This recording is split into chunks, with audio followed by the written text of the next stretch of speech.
Dear Patriots, before the news starts, please subscribe to our patriotic channel by clicking the subscribe button. Give us a thumbs up to this video. Don't forget to leave your opinion below in the comments section. Share the news on Facebook and Twitter so you friends see it. Thank you. Liberal senator goes on live TV, drops Trump-Russia bombshell nobody saw coming.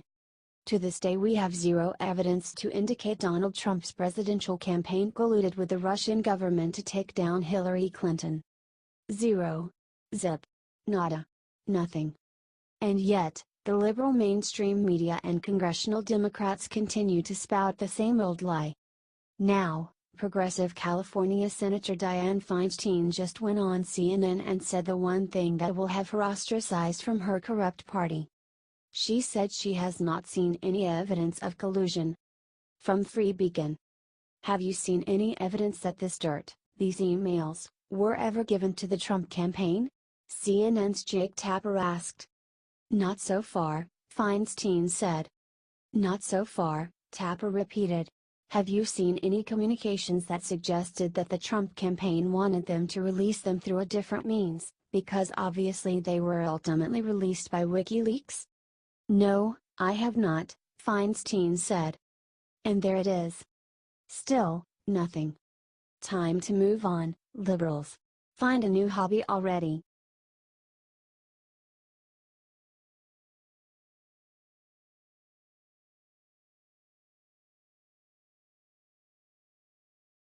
Joe Biden prepping for 2020 run against Trump. It's happening. President Joe Biden? How awful does that sound? Unfortunately, it appears Biden and his aides are prepping for a run against President Donald Trump in 2020. Here's the scoop. From Politico. Between stops on his book tour and in the ramp-up for what will be a heavy midterms campaign schedule, a tight circle of aides has been brainstorming a range of tear-up-the-playbook ideas for a White House run, according to people who've been part of the discussions or told about them. On the list, announcing his candidacy either really early or really late in the primary process so that he'd define the field around him or let it define itself before scrambling the field, skipping Iowa and New Hampshire and going straight to South Carolina, where he has always had a strong base of support, announcing a running mate right out of the gate and possibly picking one from outside of politics, and making a pitch that he can be a bridge not just to disaffected Democrats, but to Republicans revolting against President Donald Trump. They've also discussed an idea some donors and supporters have been pitching Biden on directly for months, kick off by announcing that he'd only run for one term. One person who's pitched the idea said Biden would try to sell voters on a reset presidency. The former vice president would pick a younger Democratic running mate and argue that he'd be the elder statesman to get the country and government back in order post-Trump and be the bridge to the next generation. In a CNN interview, Biden referred to President Trump as a joke. From Downtrend. Former Vice President Joe Biden is famous for the stupid things that come out of his mouth. His legendary gaffes include telling a handicapped man in a wheelchair to stand up, asserting that being Indian is a requirement to work at 7 to 11, and asking the press if they knew where his butt buddy was. He is a laughingstock and an embarrassment to the country. He's also apparently completely delusional. In a recent interview, the punchline to every joke in Washington claimed that President Trump is a joke. As you may have heard, Donald Trump spoke to some factory workers in Ohio yesterday and made some disparaging and appropriate comments about the Democrats. During Trump's State of the Union address, Democrats sat on their hands and scowled at everything Trump said, even great news for America and Americans. When talking with the workers, Trump called the Democrats un-American and joked that they were being treasonous for not loving our country. Washington Examiner has more. In addition to criticizing Trump for his condemnations of the FBI and Justice Department, Biden said he would advise Trump not to sit down for an interview with special counsel Robert Mueller if he were a member of the president's legal team. You're in a situation where the president has some difficulty with precision, Biden said. And one of the things that I would worry about if I were his lawyer is him saying something that is simply not true without him even planning to. Continued.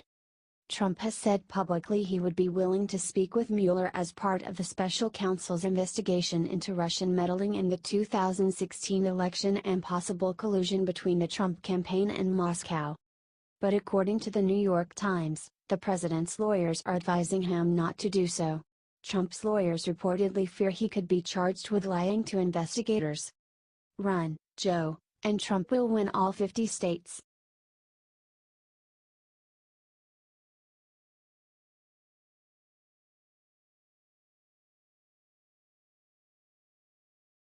Breaking news, an armed man took 3 hostages at a California veteran's home.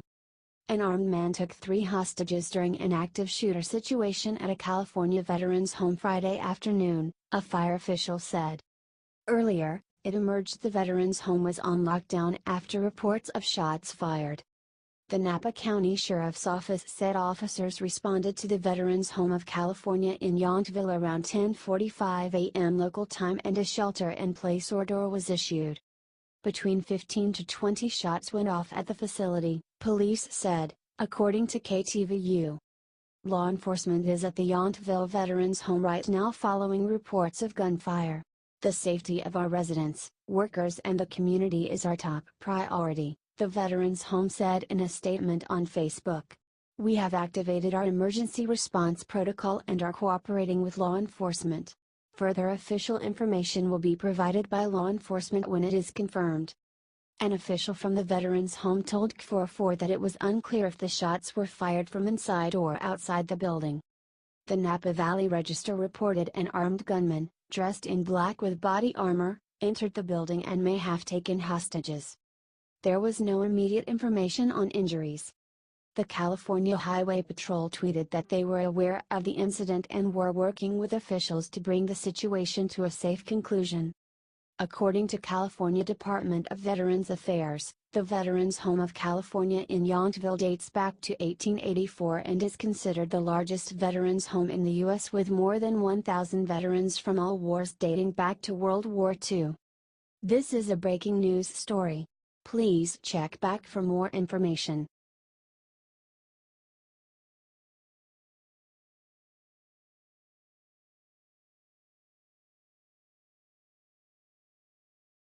What Hillary Clinton to receive an award for something that will infuriate conservatives. Hillary Clinton is perhaps the most corrupt politician of her era. That's saying something, considering Clinton worked for Barack Obama, the worst president in American history. Now, Harvard is set to give Hillary an award for her impact on society. Say what? From Downtrend. This is rich. Hillary Clinton will be honored with an award from Harvard for her transformative impact. I know this seems funny, but I kind of agree with it. She did, after all, transform a guaranteed 2016 Democratic presidential win into the Trump White House. She transformed solid blue states into Republican Electoral College votes. She transformed lifelong middle-class Democrats into Trump supporters. I doubt this is the point of the award, but like it or not, she does have amazing transformative abilities. More from the Hill. Former presidential hopeful Hillary Clinton will receive an award in May for her impact on society from the Radcliffe Institute for Advanced Study at Harvard University, according to a press release. Clinton, a former Secretary of State, will receive the Radcliffe Medal on May 25, an award that recognizes individuals who have had a transformative impact on society. Past award recipients include Supreme Court Justice Ruth Bader Ginsburg, former Federal Reserve Chairwoman Janet Yellen and former Senator Elizabeth Dole, RNC. Continued. Hillary Clinton's life and career an inspiration to people around the world, Radcliffe Institute Dean Elizabeth Cohen, who teaches American Studies at Harvard, said in the press release. Whether in Arkansas, Washington, D.C., New York State or traveling around the globe as Secretary of State, Cohen said in the statement. Secretary Clinton has provided a model of what it takes to transform society, often under scrutiny, tireless effort, toughness amid the political fray, and an enduring capacity to envision a better future. During a speaking engagement at Georgetown University, Clinton made one of the dumbest statements of all time. In a nutshell, global warming is racist. From LifeZette. Former Secretary of State Hillary Clinton predicted Monday during a human rights event at Georgetown University that climate change will force women to bear the brunt of looking for the food, looking for the firewood, looking for the place to migrate to. Such migration won't be led by men, she maintained, but rather by women when all of the grass is finally gone as the desertification moves south and you have to keep moving your livestock or your crops are no longer growing. More from Daily Caller. So yes, women once again, will be the primarily burdened with the problems of climate change. At this same event at Georgetown University, Clinton complained of the sexism and misogyny she believed influenced Donald Trump's 2016 campaign. Some of it was old-fashioned sexism and a refusal to accept the equality of women and certainly the equality of women's leadership, she said. And some of it as an outgrowth of all of this anxiety and insecurity that is playing on people and leading them in a hunt for scapegoats. What a loser.